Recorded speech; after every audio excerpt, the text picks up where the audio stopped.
Arnaud Benedetti, bonjour. Bonjour. Nous sommes contents de vous accueillir à Figaro Live. Vous êtes professeur associé à Paris-Sorbonne où vous enseignez l'histoire de la communication. Vous publiez aux éditions Le Cerf Le coup de com' permanent. La com', Emmanuel Macron, puisqu'il s'agit de lui, n'en est pas avare. En une semaine, il a enchaîné les prises de parole, d'abord devant les évêques de France, puis lors d'interviews, jeudi au JT de Jean-Pierre Pernaut sur TF1 et dimanche soir sur BFM TV RMC. Alors Arnaud Benedetti, dimanche en voulant... Emmanuel Macron a voulu montrer qu'il était capable de se frotter à la colère des Français. Est-ce qu'il n'a pas, sur la forme, tué Jupiter sans vraiment convaincre Marianne ? Alors écoutez, je pense que Emmanuel Macron avait d'abord un premier objectif qui était un objectif d'image, bien évidemment, puisqu'on parle de communication, qui consistait à apporter la démonstration qu'il était capable, dans une période politique difficile pour lui, avec un front social, avec un front politique qui conteste les mesures qu'il essaye de mettre en place dans ce pays, il voulait apporter la démonstration qu'il était capable de se confronter à des journalistes dont on considère que ce sont des journalistes qui sont sans concession, des journalistes irrévérencieux. Donc pour lui, il y avait cet enjeu d'image qui était extrêmement important pour faire la démonstration de cette capacité-là et surtout de cette capacité justement à, pour une fois, éviter que sa communication soit considérée comme trop contrôlée.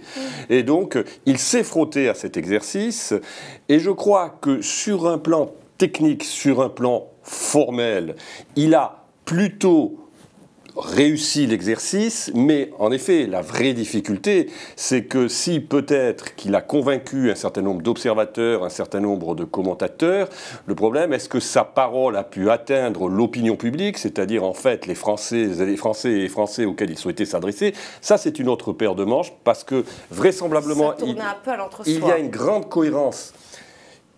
Emmanuel Macron a développé sa théorie de la société, il a développé sa théorie de la transformation. Mais néanmoins, le problème auquel il se heurte, c'est qu'à un moment donné, il n'a pas forcément la langue politique. Il a la langue technique, mais il n'a pas la langue politique qui va lui permettre de toucher les récepteurs que nous sommes toutes et tous. Et ça, c'est un petit souci. Peut-être qu'avec le JT de TF1, il avait essayé quand même, quelques jours auparavant, de toucher. On voit bien que de toute façon, la communication qu'il a dessinée depuis une semaine, cette séquence de communication massive en direction des médias, elle était extrêmement marketée. Vous aviez, dans un premier temps, une communication qui s'adressait à travers le journal de Jean-Pierre Pernaut à la ruralité, à la France périphérique, à la France des provinces, aux retraités dont on dit qu'elle conteste et qu'elle doute de sa politique. Et 3 jours plus tard, à une autre France, qui était peut-être plus à travers Edoui Plenel, notamment la France insoumise, la France de gauche et d'ultra-gauche. Et on voit bien que cette séquence de communication avait sa propre logique.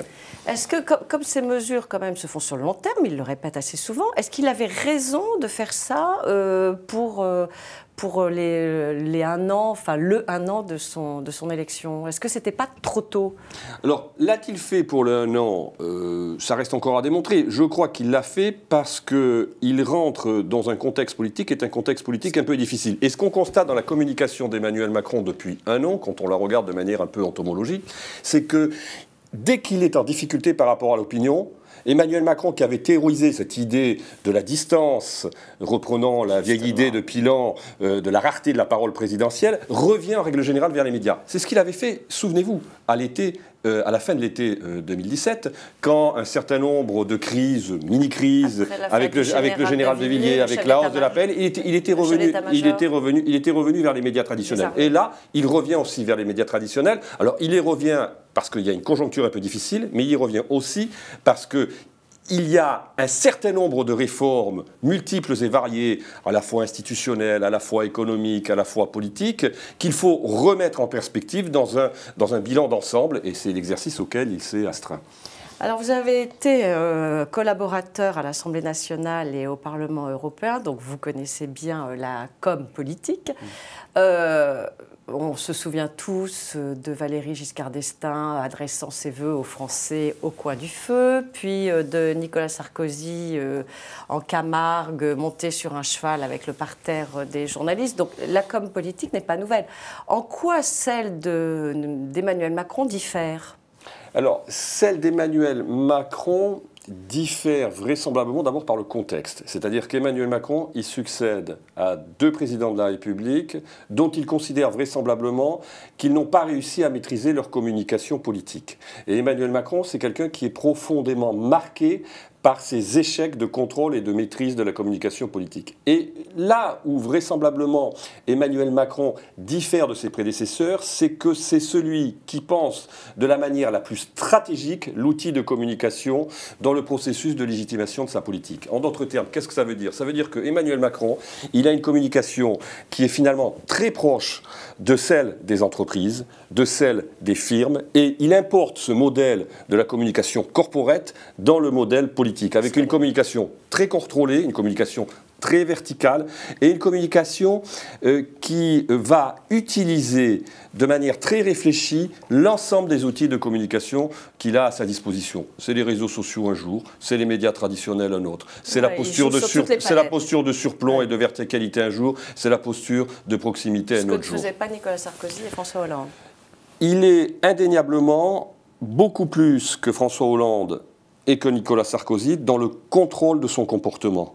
Je pense qu'il y a quelque chose chez Emmanuel Macron d'extrêmement important, c'est la façon dont il parvient à théâtraliser son corps, son langage corporel et son expression publique. Alors parmi cette théâtralisation, il n'est pas tout seul, il y a une autre personne à côté de lui qui compte beaucoup, c'est Brigitte Macron. Quel est l'effet que joue Brigitte Macron auprès de l'opinion publique, cette image?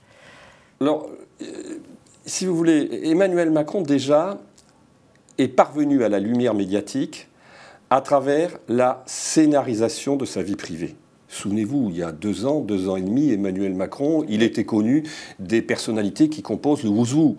Mais pour arriver à un niveau supérieur de visibilité, un niveau supérieur de notoriété, surtout quand vous n'êtes pas un homme politique qui est passé par toutes les étapes de la vie politique, par les élections notamment, ou par le militantisme, il faut trouver d'autres moyens. Et le moyen qu'il a trouvé, c'est la pipolisation de sa vie privée. Et c'est sa vie privée qui, dans un premier temps, c'est sa vie privée qui, dans un premier temps, la scénarisation de sa vie privée à travers les différentes covers, notamment de magazines People, qui lui a permis d'accéder à cette notoriété qui était l'étape préliminaire pour, à un moment donné, exister politiquement. Ensuite, je pense que son épouse joue un rôle absolument essentiel, en effet, et qu'elle est véritablement, ou en tout cas vraisemblablement, son spin doctor qui joue ce rôle de définition de son comportement au regard de l'opinion publique. Ensuite, le rôle d'une épouse de président de la République, il ne peut pas apporter le Graal de la popularité, mais il peut en tout cas éviter d'handicaper un président de la République. Et là, en l'occurrence, pour l'instant en tout cas, sur cette première année, on peut considérer que Brigitte Macron n'handicape pas, et c'est déjà beaucoup, son mari. Vous dites aussi que le fait qu'elle ait été professeure de lettres rassure quand même. Si vous voulez, chez Macron, il y a plusieurs aspects, et c'est ce qui est assez fascinant quand même dans sa personnalité, c'est que c'est quand même un produit d'abord de la technocratie, c'est un produit de l'inspection des finances, c'est un produit de l'ENA, mais il est quelqu'un qui, peut-être parce qu'il est marié avec une ancienne professeure de français, est capable, comparativement à beaucoup d'ailleurs de condisciples de l'ENA, de cette génération-là, d'apporter une dimension littéraire et une dimension culturelle dans la façon dont il représente le pouvoir. Et on voit que chez Emmanuel Macron, il y a 2 aspects qui sont extrêmement importants. C'est à la fois la dimension littéraire de ses discours, qui sont toujours très écrits, très travaillés, et également les références historiques. C'est quelqu'un qui va se surcharger le poids de l'histoire pour, à un moment donné, montrer qu'il habite de manière précise le costume présidentiel. Peut-être parce qu'il est très jeune comme président et qu'il a besoin d'aller chercher dans le passé cette légitimité-là. Alors dans votre livre, vous dites que l'excès d'image d'Emmanuel Macron masque aussi l'absence de décision. Alors ces derniers temps, on ne peut pas dire qu'il ait manqué d'actes, puisqu'il y a eu l'évacuation des zadistes de Notre-Dame-des-Landes, c'est pas fini, des étudiants à la Sorbonne et à Nanterre, il y a eu les frappes en Syrie. Non, tout ça n'est pas fini, mais il est passé à l'acte. Si vous voulez, il y a chez Emmanuel Macron la volonté de montrer, justement là aussi par rapport aux présidents qui l'ont précédé, que lui est un homme non seulement qui décide, qui prend des décisions, mais qui agit. Il est encore beaucoup trop tôt aujourd'hui, compte tenu du début de mandat, pour mesurer l'efficacité et l'efficience des mesures qu'il a engagées dans le but de redresser le pays, ou de transformer le pays, pour reprendre sa rhétorique. Ce qui est clair, c'est que en matière de communication, il sursouligne en permanence cette volonté de décider et cette volonté d'agir. Écoutez, le dossier de Notre-Dame-des-Landes est très intéressant de ce point de vue. Le dossier de Notre-Dame-des-Landes, on nous l'a présenté comme un dossier qui, depuis 50 ans, polluait globalement la vie politique française et la vie politique locale de l'Ouest. La réalité, c'est que, d'abord, il y a bien évidemment une manière de storyteller cette histoire où on voit très bien que ce n'est pas 50 ans, compte tenu de toutes les procédures qui sont sur le plan administratif nécessaires pour lancer ce type de chantier. Il est tout à fait naturel qu'il y ait eu du temps. Mais surtout, on a mis en scène une décision qui était en fait un recul. Souvenez-vous.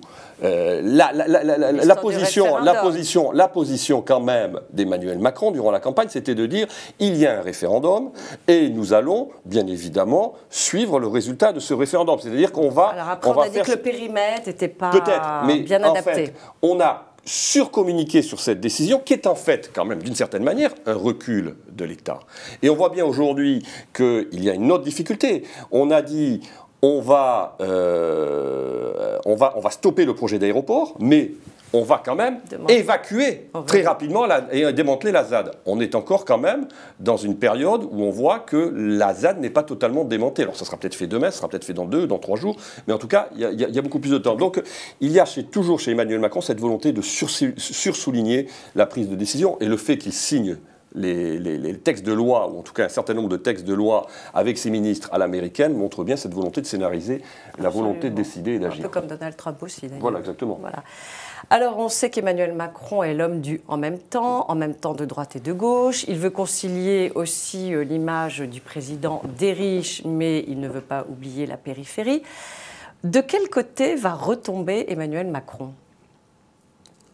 Emmanuel Macron s'est construit politiquement au centre-gauche.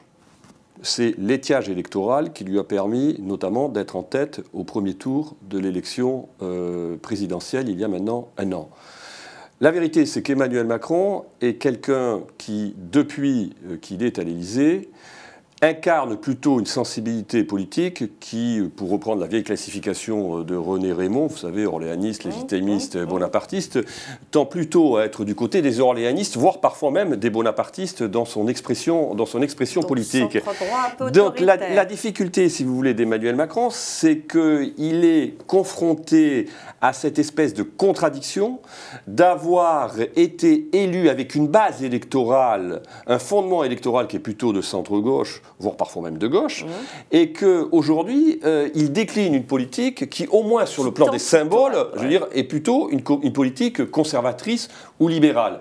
Donc, vous me posez la question de savoir où il est retombé. Aujourd'hui, aujourd'hui, en tout cas, ce qui est sûr, aujourd'hui, ce qui est sûr, c'est qu'il n'est pas retombé à gauche. Donc ça, c'est une vérité. Vous savez, c'est le vieil adage de Mitterrand qui disait que finalement, je veux dire, quand vous n'êtes pas de gauche, eh ben, vous êtes forcément à droite. Et donc la difficulté pour Emmanuel Macron, c'est qu'il est perçu, en tout cas par une partie de l'opinion, comme un homme plutôt menant une politique conservatrice, libérale, qui est douce aux oreilles de l'électorat aujourd'hui qu'il a au sein de son groupe sur le projet de loi immigration. Oui, parce que finalement, autant il existe un consensus au sein de son groupe sur les questions économiques, où il a réussi, là, pour le coup, à entraîner l'ensemble de son groupe, autant sur les questions sociétales, ou les questions d'immigration, ou les questions régaliennes, bien évidemment, les contradictions réapparaissent, parce que finalement, la marque En Marche, c'est quoi ? C'est ce que la science politique classique appelait un parti attrape-tout. Vous savez, le fameux parti attrape-tout. Mais aujourd'hui, ce parti attrape-tout n'a pas vraiment... l'opposition, de l'autre côté, est totalement éparpillée. Alors c'est la grande force d'Emmanuel Macron, puisque la force d'Emmanuel Macron aujourd'hui, c'est quand même d'être vraisemblablement minoritaire sociologiquement dans le pays, mais d'être majoritaire politiquement. Et il est majoritaire politiquement parce qu'il bénéficie de cette équation, cette alchimie tout à fait particulière qui fait que les oppositions existent, que mathématiquement, elles seraient peut-être en effet majoritaires, mais qu'elles sont d'accord sur rien. Donc la force d'Emmanuel Macron, c'est en l'occurrence de régner sur ce paysage totalement balkanisé de la vie politique française. Arnaud Benedetti, merci beaucoup d'être venu et en ce temps de communication extrême de notre président de la République. Au revoir. Au revoir.